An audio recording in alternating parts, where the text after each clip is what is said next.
भारत चुनावी यात्रा पर है राजस्थान में। लेकिन कहते हैं कि समाज में कुछ ऐसे तत्व होते हैं जिन्हें बिल्कुल अनदेखा नहीं किया जा सकता। समाज सेवा जो दिन प्रतिदिन करते हैं, समाज सेवा करते हैं चौबीसों घंटे, उन लोगों से भी जिन लोगों ने समाज के एक अच्छे बुरे का भार अपने सर पर लिया होता है, जो समाज में एक अच्छी पोजीशन पर होते हैं, उनसे बातचीत करना भी बहुत जरूरी है। क्योंकि चुनावी प्रचार प्रसार यात्रा तो चलती रहेगी कि सत्ता परिवर्तन की एक बात अलग है, लेकिन समाज में मैंने जैसे बताया कि कुछ समाज में कुछ लोग ऐसे होते हैं जिनसे बात करना बेहद जरूरी होता है। क्योंकि कहीं ना कहीं समाज का एक छोटा सा भार है, एक छोटा सा मूल्य है जो उनके सर पर रहता है, जिसे वो अच्छे से जानते पहचानते हैं, लोगों के अच्छे बुरे के बारे में ज्यादा पहचानते हैं। तो उनसे हम बातचीत करेंगे। फिलहाल ऐसे ही एक पर्सनैलिटी मेरे साथ मौजूद है जिनका नाम है अब्दुल लतीफ आर्को। उनसे आज हम बातचीत करेंगे। वरिष्ठ समाज सेवी हैं वो, दिन प्रतिदिन और लगातार वो समाज सेवा करते हैं। कई संगठनों से भी वो जुड़े हुए हैं कि लोगों को अच्छे बुरे के बारे में बताते हैं। फिलहाल चुनावी यात्रा चल रही है, चुनाव से रिलेटेड भी हम उनसे बात करेंगे, लेकिन और भी हम उनसे बातचीत करेंगे कि क्या कहना है उनका। सबसे पहले तो सर, ये जिस तरीके से हमें पता चला और आपके बारे में बताया गया कि समाज सेवा बहुत करते हैं, तो कैसी अनुभूति होती है समाज सेवा करके? और इतनी उम्र आपकी हो गई है, तो अब तक का क्या अनुभव है जो आप साझा करेंगे?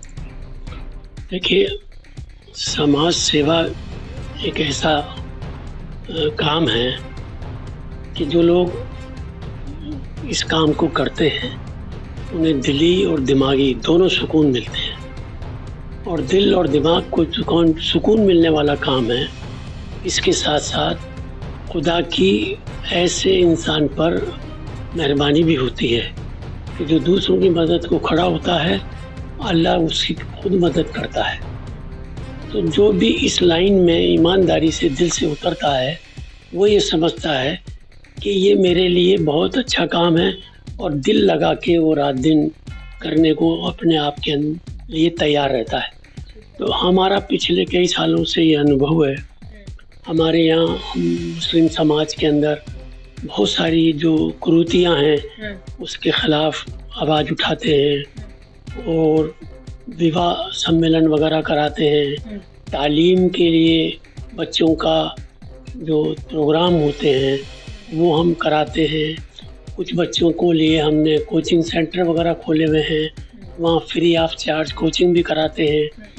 और दलित मुस्लिम एकता मंच हमारा है एक, उसके अंदर हम दोनों समाज के लोग मिल कर के हम इस बात की कोशिश करते हैं कि ये कुछ पार्टियों ने दलित मुस्लिम एकता मंच के काम को इसलिए बढ़ा दिया है कि वो आए दिन नफ़रत फैलाने का काम करते हैं।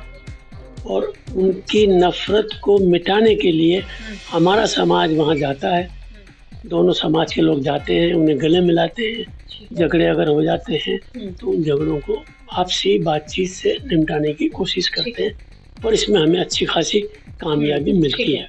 देखिए, बतौर आपको जाना जाता है कि आप समाज सेवी हैं अब्दुल लतीफ जी, तो समाज में लोग होते हैं, जब आप पहचाने जाते हैं उस एक स्तर पर, तो आपके जब आप सलाहें देते हैं, क्योंकि समाज में अच्छी बुरी दोनों चीजें घटती हैं, जैसे आपने बताया कई कुरीतियां भी हैं जो चल रही हैं, तो जैसे आप अच्छे बुरे की सलाह देते हैं तो क्या लोग मान लेते हैं? उसके बाद लोग आपके लिए क्या विचारधारा रखते हैं आपके लिए? तो आपको लगता है कि अगर समाज में कोई कुरीति चल रही है और आप समाज के बीच जाकर अगर लोगों को समझाएंगे तो कितना असर जो उन पर देखने को मिलता है? देखिए, मैंने ये महसूस किया है कि समझाने में असर होता है। अब हम ये मान के चलते हैं कि अगर हमारे समझाने से 2-4% भी लोग अपना तरीका बदल लेते हैं और उन बुराइयों से निकल आते हैं तो हमारे लिए बहुत बड़ी कामयाबी है। 1 से 2 होते हैं, 2 से 10 होते हैं। तो इस तरह से हमने पिछले कई सालों से इस काम को जब से शुरू किया है इस लाइन में हम, तो हमें काफ़ी, हमारे यहाँ तालीम का मामले को ले लें तो शिक्षा मुसलमानों में नहीं के बराबर थी।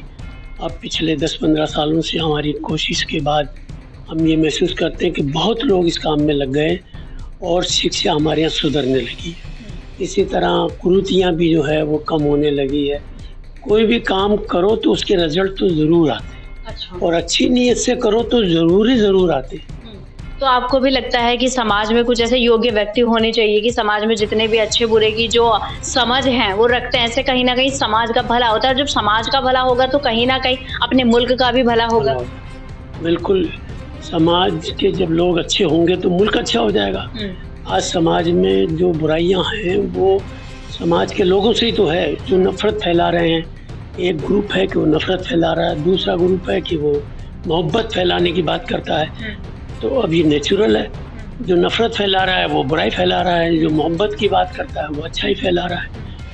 तो दोनों तरह से महसूस करता हूँ मैं कि हमें अच्छे काम करने चाहिए, और बुरे काम करने वाला एक दिन वो थक जाएगा और वो उसके बुरे काम के नतीजे उसे भुगतने पड़ते हैं। और अच्छे काम करने वाले को बड़ी तकलीफें होती है, शुरू में बहुत परेशान होता है, लेकिन आखिर जीत उसी की होती है।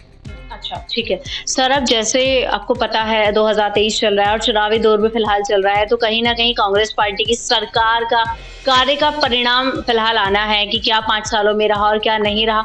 तो आप अपने स्तर से क्या समझते हैं कि जो चुनावी परिणाम की प्रक्रिया चल रही है, लोग किस तरफ अपना रुख लोगों को करना चाहिए? सत्ता परिवर्तन होना सही है या गलत है? आप क्या समझ रखते हैं इस पर अपनी?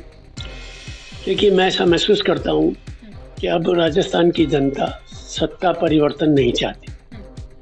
उसकी एक बड़ी वजह है, नहीं चाहती है तो एक अल्फाज है, लेकिन क्यों नहीं चाहती इसकी बड़ी वजह यह है कि हमारे प्राइम मिनिस्टर साहब ने जितने भी वादे किए वो अपने वादों पे बिल्कुल पूरे नहीं उतरे, बल्कि उन्होंने अपने वादे, उनके वादे लोग उनसे पूछ ना लें, इसके लिए नए नए स्कैंडल खड़े करते रहते हैं मुल्क में। इलेक्शन आने वाले हैं तो फिर उन्होंने एक ऐसा कार्ड खेल लिया कि उस कार्ड के बाद लोग फिर धोखे में आ गए, लेकिन उनकी परसेंटेज तो घट गई।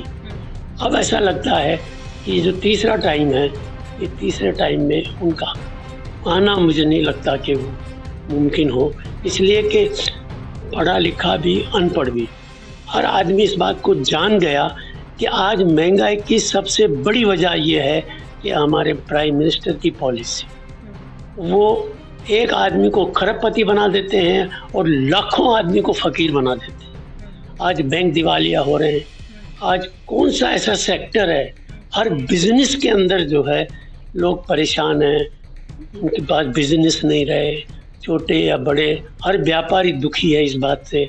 ऐसे टैक्स लगा दिए हैं कि उस टैक्स से हर चीज़ महंगी हो गई है।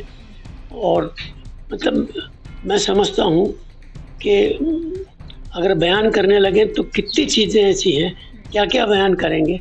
कुल मिला के शॉर्ट में एक बात ये कही जा सकती है कि सेंट्रल की जो पॉलिसी है वो तमाम स्टेटों को परेशान किए हुए है, लेकिन राजस्थान गवर्नमेंट ने इसको महसूस किया कि महंगाई से जनता मरे जा रही है, और उन्होंने इतनी योजनाएं यहाँ लगा दी, इस 1.5-2 साल में इतनी योजनाएं निकाल दी कि उससे रिलीफ मिली है यहाँ की जनता को। महंगाई में भी उसका फ़र्क पड़ा है, कई चीज़ें जो उन्होंने फ्री कर दी है उससे भी उनको रिलीफ मिली है।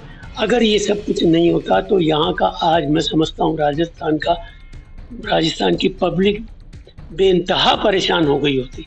आज 500 रुपये में सिलेंडर मिल रहा है, काफ़ी बड़ी तादाद में मिल रहा है। इसी तरह बीमारी के अंदर गरीब आदमी बेचारा बीमारी के लिए पैसे कहाँ से लाए, रोटी खाने के लिए नहीं है। उन्होंने कितना बड़ा काम किया है, 25 लाख तक 10 लाख रुपए का एक्सीडेंट बीमा। मतलब आपकी समझ के अनुसार अगर देखा जाए तो केंद्र स्तर पर जो सरकार है उसमें बदलाव होना चाहिए, क्योंकि जनता को परेशान किया जा रहा है, महंगाई जनता झेल नहीं पा रही है, आपकी समझ ही कहती है। लेकिन अगर राजस्थान में वही राज्य सरकार की फिलहाल हम बात करें अशोक गहलोत जी के कार्यकाल की, तो उसको आप चाहते हैं कि वो ऐसे कैसी बनी रहे, क्योंकि योजनाएं इतनी ज्यादा आ गई हैं, उस पर आप अपनी क्या समझ रखेंगे? ये तो फिलहाल हमने केंद्र सरकार की बात करी, फिलहाल जैसे राजस्थान में चुनावी प्रक्रिया चल रही है उसको लेकर आपकी समझ क्या कहती है?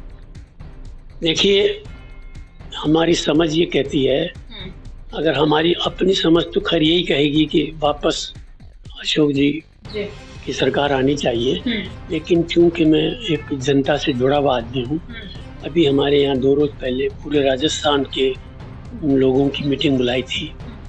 तकरीबन 26 जिले से लोग यहाँ आए थे और सबसे हमने विचार लिए, आपके चैनल ने भी लिए, दूसरे और चैनल आए थे उन्होंने भी लिए। तकरीबन हर आदमी के दिल से एक ही बात निकली है कि ये दोबारा रिपीट होनी चाहिए। इसने जो पॉलिसी अपनाई है ये गरीब के भले की है और जब गरीब का भला है तो गरीब हिंदुस्तान में बहुत बड़ी तादाद में है। अमीर तो 1% भी नहीं होगा। यहाँ तो गरीबों की संख्या तो मैं समझता हूँ इतनी बड़ी है और उसमें भी 80% वो लोग हैं जो सुबह शाम के लिए परेशान हैं।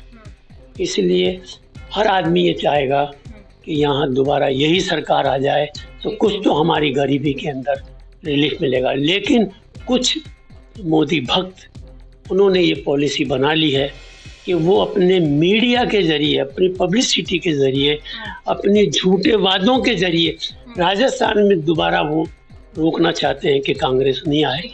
लेकिन मैं ऐसा महसूस करता हूँ कि वो कितनी भी प्रयास कर ले, इस दफ़ा पब्लिक ने तय कर लिया है कि वो सरकार इसी सरकार को रिपीट करेगी। ठीक है सर, से बातचीत करने के बाद लगता है कि सर चाहते हैं कि केंद्र स्तर पर सत्ता परिवर्तन होना चाहिए, क्योंकि राज्य सरकार जिस तरह से कार्य कर रही है कहीं ना कहीं केंद्र सरकार एक दखल अंदाजी के रूप में वहां कार्य करती है। क्योंकि जैसे अब्दुल लतीफ जी ने हमें बताया कि राज्यों की सरकारें परेशान आ गई हैं क्योंकि केंद्र सरकार की कुछ कार्यकारिणी करने का तरीका या फिर कुछ कार्य करने के तरीके ही ऐसे हैं। बाकी अब्दुल लतीफ जी की समझ कहती है कि राज्य सरकार में यानी कि राजस्थान में फिलहाल बदलाव जनता नहीं चाहती है। जमीनी स्तर पर भी हम लोग जाएंगे, वहां भी बात करेंगे। अब्दुल लतीफ जी एक समाज से जुड़े, एक जनता से जुड़े आदमी जो चाहते हैं और जो कहते हैं कि सत्ता परिवर्तन नहीं होना चाहिए। बाकी सर से बातचीत करके हमें काफी अच्छा लगा, क्योंकि सर समाज सेवा भी इस तरह से लिप्त रहते हैं कि कितने ही जरूरतमंद लोग होंगे समाज के जिनको कहीं ना कहीं सर से फायदा पहुंचता होगा, तो कुछ ऐसे योग्य व्यक्ति जरूर होते हैं समाज में जिनको ये कदम समाज सेवा का जरूर उठाना चाहिए। बाकी फिर हम किसी ऐसी पर्सनैलिटी से आपको मिलाएंगे, तब तक के लिए देखते रहिए एक्सप्रेस न्यूज़ भारत।